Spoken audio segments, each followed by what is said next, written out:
We're back with the most iconic Trivium album. It was very, very easy for people to get into Trivium with this album. I got a lot of friends into Trivium through In Waves. So let's start with the intro. It is one of the best Trivium intros. It is the best. Mm-hmm. Let's not sugarcoat it. Capsizing the Sea is the coolest intro. It starts off with a piano, with a sinister like piano intro, which then kicks into the drums, and then kicks into the rhythm, and then into the lead, and then I think every repeat, I think something new gets added. Yeah. Whether it's more pianos or another guitar in like the left ear or something, but every loop there's something else that they add into it, and it builds, and it stops, and it has a little piano, and then it kicks into the song. Holy shit! Yeah, it was just such a ride, just the intro, and then it sets the stage where it just fades, and then explodes in waves. Like, it's so perfectly timed, and it's one of the fans' favorites where they begin with that. They used that intro for a long time, and in fact don't play In Waves anymore without Capsizing the Sea. Anybody who's bothered to listen to metal through me has heard In Waves, and it's because of In Waves that they've chose to listen to it. Yeah. Inception of the End was so good from a guitar standpoint. It was just insane. I watched their playthrough of it, and man, the amount of work that would have to be done for two guitarists to be able to be in sync like they are is absolutely insane. Yeah. Also, dude, the addition of Nick. Oh, yes, sorry. Nick was, forgot to mention that. I see a lot of people always be like, oh, they didn't find a drummer as good as Travis until Alex. Like, dude, Nick was so goddamn good. I mean, he's the one who brought Blast into Trivium. Blast beats. Not in this song, but I mean, it's in that song. But I think Shattering the Skies Above was before this album. The Blast beats. He brought the Blast beats into the band. He's just a phenomenal player. Like, especially Inception of the End. It's just nuts how he's able to especially during the verses, where he's going crazy on the hi-hat, and then he switches to the ride, but only in halftime. But he keeps the rest of the groove going. He was a damn good player. Just really, really technical drumming, which is not that Travis didn't have that, but Travis's drumming was more he was more heavy focus, I think. It was more precise and minimal, which I guess is kind of the argument. But man, Nick, he goes nuts. He makes sure he hits everything on his kit every 20 seconds or something. He's going all over the place. And that was the beginning of basically every drummer after Travis was better, was from a technical standpoint was better. And every single drummer gets better. Well, yeah, most of them at least. Most of them. We'll get to that. Yeah. Dust Dismantled. Okay, Dust Dismantled. I just want to say something about that song. That song for me was what really, really made me appreciate screams, because this song was pretty much all scream, and I love it. It's so angry. It's a goddamn. I think he layers the Dust Dismantled with several tracks. It makes you just want to hit something. Goddamn. Yeah, and so that one was he plays around with that one live. When he says Dust Dismantled after that little solo and then that build up to the end, where it's really low. He says Dust. Oh, when it's only vocals. Yeah, it's just really, really low, and he's done live. He's done it so it's ridiculous. He's done it ridiculously low, and people love that. It's an angry song. Yeah, definitely. Oh man, this is a really good song. All right, so moving on into Watch the World Burns. Actually, this is one of my favorites off the album as well. Yeah, definitely. It just basically talks about how the world is a machine, and basically how we are the gears that turn that machine. It's pretty much that. It's definitely not the heaviest song in the album. It's a kind of a fun song to hear, I would say. Okay, so Black. That's the Black. Yeah, that's the song that's just extremely catchy. It goes from screaming to singing. It's so fun to play. Yeah. The song's a lot of fun. It's a really short song. Just a fun song, man. Yeah. Skyline Severance. That one's another angry one. Yeah, this is a brutal one. Yeah, from the riff to the lyrics it's just a really brutal song. Yeah, the outro is really cool because I don't know how they did it, but it has this screeching thing where it kind of sounds like the world just blew up. and we're watching the pieces crumble away while it has this like weird sound. I don't know what it is, but it sounds really cool. Yeah, Skyline Severance, the riff is very ominous to this song, and I think it that really works for it.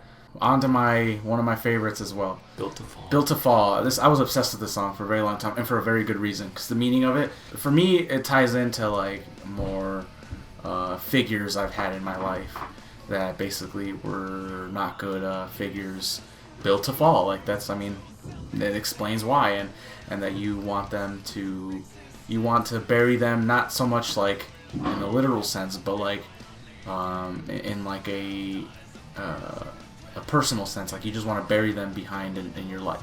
If you're not someone who likes screams, that is the perfect song to listen to.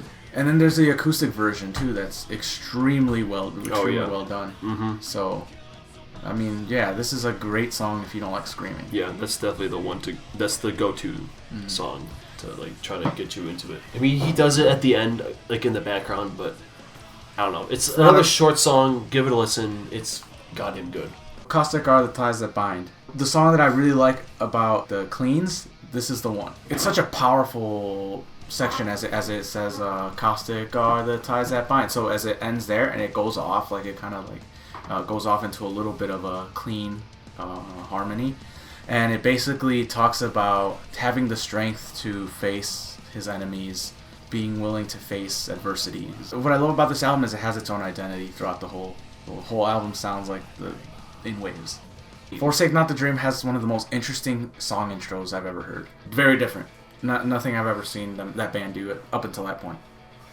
Yeah, it definitely has really cool guitars in it. I know they did like a demonstration video where it's like, if you got two guitars in your band, this is the one to do. They both kind of do something different, and I think it's really cool when bands kind of when you have multiple people on the same instrument.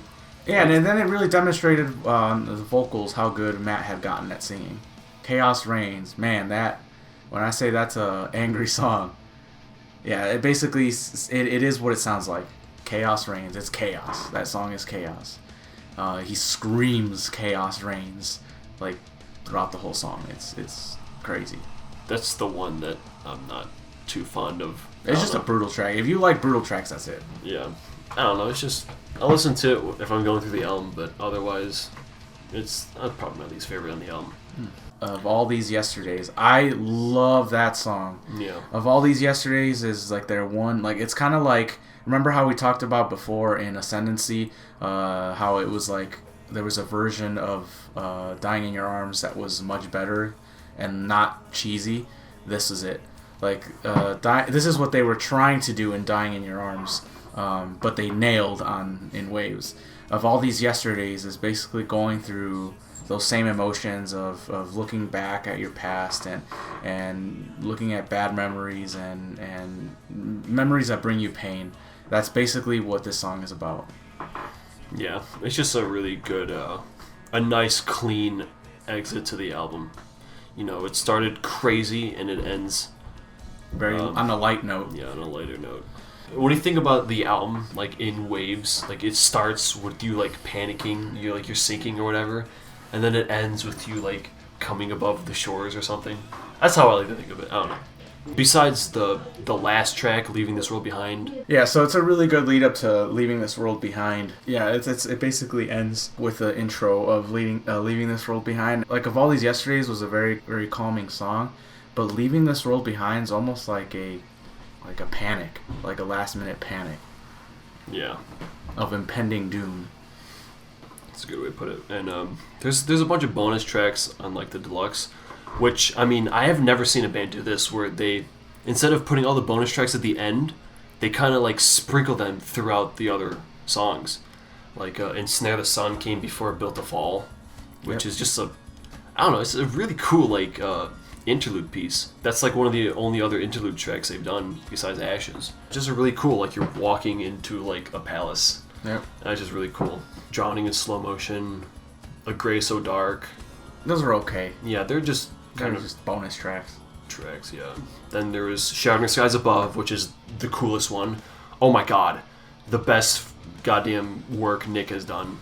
I think it's the only one where you can kind of hear Corey screaming in it too. Like it has like the band doing backups and shit. Overall, this is Trivium's Black Album. This was the album that brought them into the limelight. I think they said that this was the easiest the record to make, I think. Or something along those lines. They said that this was like the best experience they'd have. Like, and keep in mind, one thing that was interesting about In Waves is that it didn't really have a meaning. The meaning was whatever you made it out to be. Was what the whole idea was behind this album. Yeah. Like the artwork. Like what the hell is that? Yeah. I don't know. Yeah. Is that like an iceberg? Is that a cloud, an iceberg? Who knows? But it's up to interpretation. So that's In Waves, one of my favorites, and I'm sure people who know anything about Trivium know this album. All right, moving on to the next one. See you guys next review. All right. Peace.